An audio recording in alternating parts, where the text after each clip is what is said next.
எல்லாரும் எப்படி இருக்கீங்க? Welcome back to my channel. இன்னைக்கு என்ன வீடியோ அப்படின்னு பார்த்தீங்கன்னா, இன்னைக்கு வந்து நம்ம ஸ்கூல் ஸ்டார்ட் ஆகி ஃபர்ஸ்ட் நாள். ஸோ இந்த ஃபர்ஸ்ட் நாள் நான் என்னெல்லாம் ரொட்டீனாக வந்து நான் பண்ணேன் அப்படிங்கிறத இந்த வீடியோவில் நீங்கள் பார்க்க போகிறீங்க. ஸோ வீடியோ ஸ்கிப் பண்ணாமல் பாருங்கள். நிறைய பேர் நம்ம சேனலில் பார்க்குறீங்க, பட் சப்ஸ்கிரைப் பண்ணாமல் பார்க்குறீங்க. சப்ஸ்கிரைப் பண்ணிட்டு பாருங்கள், லைக் அப்புறம் ஷேர் பண்ணுங்கள், மறக்காமல் கமெண்ட் பண்ணிடுங்க. ஸோ இப்போ வாங்க வீடியோக்குள்ளே போகலாம். ஸோ இன்றைக்கி வந்து பார்த்திங்கன்னா first day school starting. Night ஃபுல்லாகவே வந்து பார்த்திங்கன்னா சரியாக தூக்கமே இல்லை. ஏன்னா 40 நாளைக்கு அப்புறம் நம்ம திருப்பி ரொட்டீன் வர்றோங்கிறது அவ்வளோ சாதாரணமான ஒரு விஷயமே இல்லை. ஸோ காலையில் வந்து பார்த்திங்கன்னா 5:30 மணிக்கெலாம் முழிப்பு வந்துருச்சு. வெளியில் வந்து பார்த்திங்கன்னா எப்படி இருக்குன்னு பாருங்கள். ஒரு மாதிரி, அதாவது மழை வர்ற மாதிரியான ஒரு கிளைமேட் இருந்தது. அந்த அதிகாலை அப்படிங்கிறது பார்க்குறக்கே ரொம்ப அழகாக இருந்தது. நிறையா வீட்டில் வந்து பார்த்திங்கன்னா லைட் கூட இன்னும் ஆஃப் பண்ணலை. அதாவது விடிய காலையில் அப்படிங்கிறதுனால அவங்க நைட் போட்டு லைட் கூட ஆஃப் பண்ணாமல் இருந்தது. ஆனால் பார்க்க ரொம்பவே அழகாக இருந்தது. அவ்வளோ காலையில் இருந்துச்சு. எனக்கு என்ன வேலைக்குன்னு பார்த்தேன், ஒரு வேலையும் இல்லை. ஆனால் காலையில் ரொம்ப பசியாக இருந்தது. அதனால் ஃபஸ்ட்டு டீயை போட்டுட்டு ஒரு பிஸ்கெட்டை ஃபஸ்ட்டு சாப்பிட்டுட்டு அதுக்கப்புறம் வேலையை ஸ்டார்ட் பண்ணலாம் அப்படின்னு சொல்லிட்டு பிஸ்கெட் வந்து பார்த்திங்கன்னா டீயில் வந்து தொட்டு சாப்பிட்டுட்டு இருந்தேன். ஸோ அன்னைக்கு என்ன சமையல் அப்படின்னு பார்த்தீங்கன்னா, காலையில் எப்பயும் போல் சாதம், அதுக்கப்புறம் வெண்டைக்காய் குழம்பு வைக்கலாம் அப்படிங்கிறது தான் ஒரு பிளானு. ஸோ வெண்டைக்காய் குழம்பு வச்சு ரொம்ப நாள் ஆச்சு. அதனால் சரி வெண்டைக்காய் குழம்பு வந்து செய்யலாம் அப்படின்னு சொல்லிட்டு ஃபஸ்ட் நாள் வந்து வெண்டைக்காய் குழம்புக்கு உண்டான பொருள்லாம் வந்து பார்த்திங்கன்னா கட் பண்ணி குழம்பு செய்ய ஸ்டார்ட் பண்ணியாச்சு. ரொம்ப நாளுக்கு அப்புறம் இந்த ரொட்டீன் வந்தாலே அந்த உடம்பாக இருக்கட்டும், அது எப்படி தான் அந்த டயர்ட்னஸ் வரும்னே தெரியல. 40 நாளைக்கு அப்புறம் நம்ம பேக் டு வர்றோம் அப்படிங்கனாலே நம்மளுக்கு அது மறுபடியும் அது வந்து கரெக்டாக அது நார்மலாக வர்றக்கே வந்து பார்த்திங்கன்னா ஒரு 10 டேஸ் கிட்டனாலும் ஆயிரும் போல் இருக்குது. எனக்கும் அப்படி தான் இப்போ இருக்குது. உங்களுக்குலாம் எப்படி இருக்குதுன்னு சொல்லிட்டு கண்டிப்பாக மறக்காமல் வந்து கமெண்ட்டில் சொல்லுங்கள். நான் எப்பயுமே வந்து பார்த்தீங்கன்னா எந்த ஒரு புளிக்குழம்பு வைக்கிறேன் அப்படின்னாலுமே வந்து வெந்தயம் போட்டு தான் வந்து கண்டிப்பாக வந்து தாளிப்பேன். அது என்னோடய பழக்கம். ஸோ அதனால் வெந்தயம் போட்டு வெங்காயம், பூண்டு, தக்காளி, உப்பு இதெல்லாம் போட்டு ஃபஸ்ட்டு வதக்கிட்டு அதுக்கப்புறம் வதக்கி வச்சுருக்க அந்த வெண்டைக்காய் வந்து போட்டுட்டு அதுக்கப்புறம் வந்து எப்பயுமே இந்த புளிக்குழம்புக்கு வந்து பார்த்திங்கன்னா நம்ம வெங்காயம், தக்காளிலாம் கொஞ்சம் தனியாக அரைச்சி தேங்காய் ஊற்றி தாளித்து செய்வோம். நீங்கள் எப்படி செய்வீங்கன்னு கண்டிப்பாக சொல்லுங்கள். ஸோ அன்றைக்கி காலையில் வந்து பார்த்திங்கன்னா இதுதான் வந்து சாப்பாடு எங்கள் வீட்டில். ஃபஸ்ட்டு நாள் எந்திரிச்சு செய்கிறோங்கிறத விட ஸ்கூலுக்கு அன்னைக்கு வந்து பார்த்திங்கன்னா அந்த வேலை செய்யவே வந்து ரொம்ப அவ்வளோ கடுப்பாக இருந்தது. இப்போ இத்தனை நாள் வந்து எப்படா ஸ்கூலுக்கு போவாங்க, நம்ம கொஞ்சம் ரெஸ்ட் எடுக்கலாம் அப்படின்னு நினச்சது போய் ஐயோ ஸ்கூல் ஸ்டார்ட் ஆகிடுச்சா, திருப்பி ஒரு வருஷம் நம்ம ஓடணுமே நினைக்கிறத நினச்சாலே நமக்கு தான் வந்து என்னமோ ஸ்கூல் போகிற மாதிரியான ஒரு ஃபீலிங்லாம் வருது. ஸோ என்ன பண்ணுறது, வேறு வழி இல்லை, நம்ம தாட்டி விட்டு தான் ஆகணும். ஸோ இப்போ நீங்கள் பார்க்குறதா வந்து பார்த்திங்கன்னா நான் அந்த வெண்டைக்காய் குழம்புக்கு தனியாக வந்து நான் கரைச்சி அதை தனியாக எடுத்து வைப்பேன்னு சொல்லி பார்த்திங்கன்னா அந்த புளி, தேங்காய் இதெல்லாம் அதுக்கு தான் தனியாக வந்து இங்கே எடுத்து வச்சிட்ருக்கேன். நான் செய்கிற மாதிரி நீங்களும் ஒரு தடவை கண்டிப்பாக செஞ்சு பாருங்கள். டேஸ்ட் ரொம்பவே நல்லாயிருக்கும். அதனால தான் சொல்கிறேன்.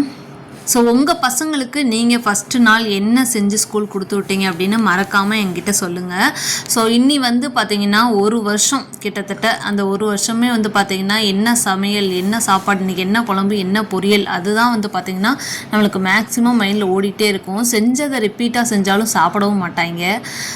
என் ஃப்ரெண்டுகள்கிட்டையும் சரி, என்னோடய சொந்தக்காரங்கள்ட்ட நான் பேசும்போதும் சரி, தினமும் நான் இன்றைக்கி ஏதாவது சாம்பார் வைக்கிறேன் அப்படின்னா என் ஃப்ரெண்டுகிட்ட கேட்பேன், இன்றைக்கி நீ என்னடி குழம்பு வச்ச அப்படின்னா அவள் ஏதாவது ஒரு டிஃப்ரெண்ட்டாக ஏதாவது குழம்பு சொன்னா அப்படின்னா அதை நான் ஒரு நாள் ட்ரை பண்ணி அதை ஸ்கூல் கொடுத்து விட்டு தாட்டிடுவேன்.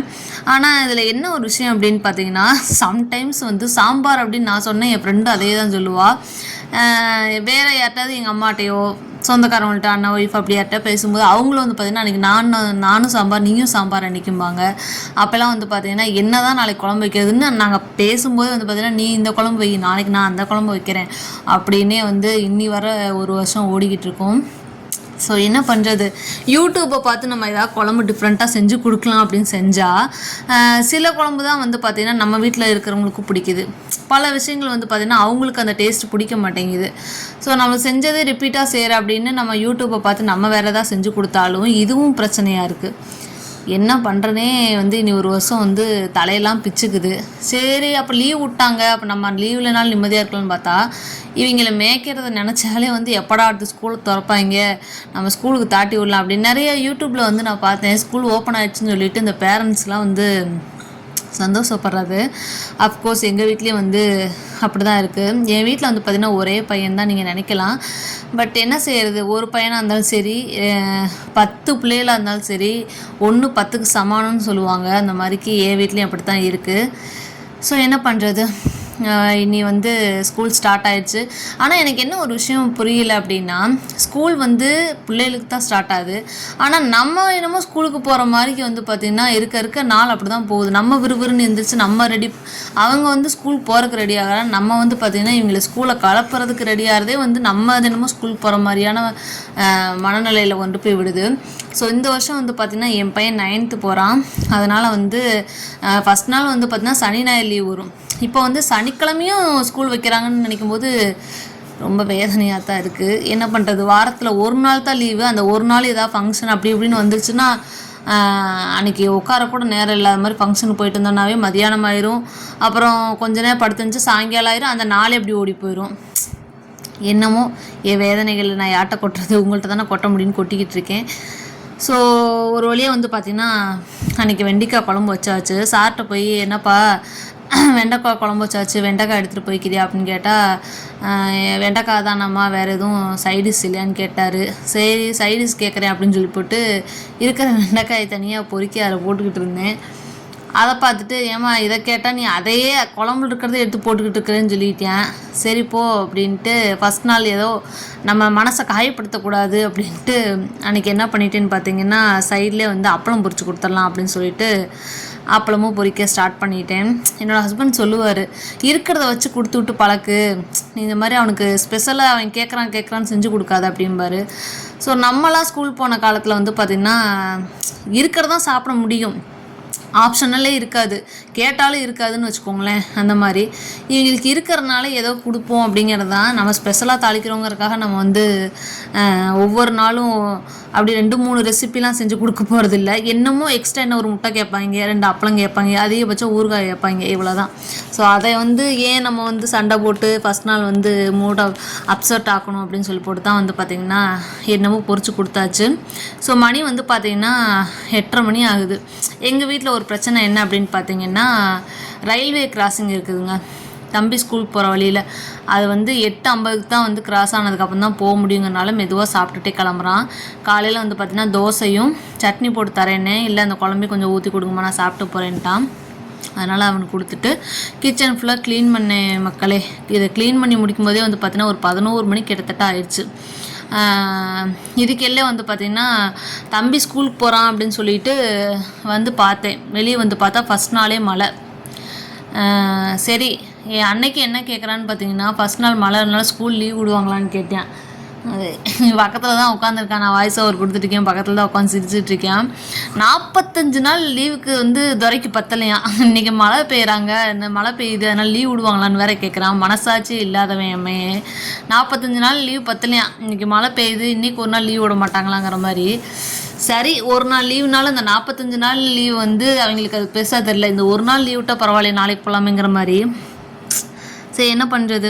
ஸோ காலையில் வந்து பார்த்தீங்கன்னா அவசரமாக இன்றைக்கி வேலை பார்த்ததில் கையை வேறு கட் பண்ணிக்கிட்டேன். இதுதான் உங்களுக்கு வந்து நான் முக்கியமாக சொல்லணும்னு நினச்ச ஒரு விஷயம். என்னடா சம்மந்தமே இல்லாமல் ஒரு துணியை தூக்கி காமிச்சிட்ருக்காளே நினைக்காதீங்க. இது வந்து உங்களுக்கு தெரியும், நாங்கள் எல்லாமே வந்து முஸ்லீம்ஸ் போகிறதா. அது புர்கான்னு சொல்லுவோம், சில பேர் பர்தான்னு சொல்லுவாங்க, ஒவ்வொருத்தவங்க ஒவ்வொன்று சொல்லுவாங்க. நாங்கள் வந்து புர்கான்னு தான் சொல்லுவோம் அதை. இந்த புர்கா வந்து பார்த்திங்கன்னா நான் வச்சுருக்க ஒரு 5-6 புர்காவில் சடனாக ஒரு வாரத்தில் 10 நாளைக்குள்ளே வந்து பார்த்தோன்னா எல்லா புர்காலும் இந்த மாதிரி ஹோல் விழுந்திருக்குங்க. ஹோல்ஸாக விழுந்திருக்கு, தீப்பட்ட மாதிரி இருக்குது. அதாவது பத்தி காயன்னு சொல்லுவாங்க, பத்தி எடுத்து யாரோ ஓட்டப்பட்ட மாதிரிக்கு இப்படியே தான் இங்கே இருக்குது. எல்லாமே சூப்பரான புர்கா. ஆனால் எப்படி தான் இப்படி ஆகுது, நான் உங்கள்கிட்ட காட்டுறது 2 புர்கா தான். எனக்கு கிட்டத்தட்ட வந்து பார்த்தீங்கன்னா ஒரு 5-6 புர்கா மேலே போயிடுச்சு. எல்லாமே சூப்பர் புர்கா, ஆனால் எல்லாமே இப்படி ஹோல்ட் பண்ணி, அதாவது ஓட்டை போட்டு மாதிரி பத்தியில் சூடு வச்ச மாதிரி நெருப்பு பட்ட மாதிரியே இருந்தது. இது எப்படி ஆகுதுன்னு எனக்கு சத்தியமாக சொல்கிறேன், என்னால் கண்டே பிடிக்க முடியலங்க. நான் யார் மேலே சந்தேகம் வேறு பர ஆரம்பிச்சிட்டேன். என் மான்ட்ட கூட கேட்டேன், என் மாயன் வந்து என்னை திட்டி அப்படியான், ஏமா எனக்கு வேறு வேலை இல்லையாம்மா அப்படின்னு. அப்புறம் பார்த்தா அந்த கல்ப்ரேட் யாருன்னு கண்டுபிடிச்சிட்டேன். வேறு யாருமே இல்லை, என் வண்டி தான். ஏன்னா வண்டி சம்மந்தம் இல்லாமல் காட்டுறேன்னு நினைக்காதீங்க. இது வந்து பார்த்திங்கன்னா இது என்ன சைலன்சர்னு நினைக்கிறேன். எஸ், இது வந்து பார்த்திங்கன்னா துருப்பிடிச்சி போச்சு. இது வந்து நம்ம வண்டி ஆன் பண்ணாலும் ரொம்ப ஹீட் ஆகுது. அது என் வீட்டுக்காரர் சொல்லிட்டே தான் இருந்தார், அடியே செட்டாக ஃபுல்லாக மாற்றிடலாண்டின்னு. ஆனால் நான் வந்து பார்த்தீங்கன்னா சரி பார்த்துக்கலாம்னு விட்டுட்டேன். கடைசியில் வந்து பார்த்தீங்கன்னா நான் எப்பயுமே பைக் சாவி ஆஃப் பண்ணிவிட்டு அந்த பக்கம் ஸ்டாண்டு போடுற பக்கம் தான் இறங்கணும். நான் இந்த பக்கமே தான் இறங்குவேன். அது இந்த பக்கம் இறங்குனால என்ன ஆயிடுச்சுன்னா என் புர்க்கா வந்து இந்த ஹீட்டில் வந்து பட்டு எல்லா புர்க்காவும் ஓட்டையாக இருந்திருக்குதுங்க. இதுதான் நடந்திருக்கு. இது தெரியாமல் நான் யார் மேலேயோ சந்தேகப்பட்டுக்கிட்டு இருந்தேன்.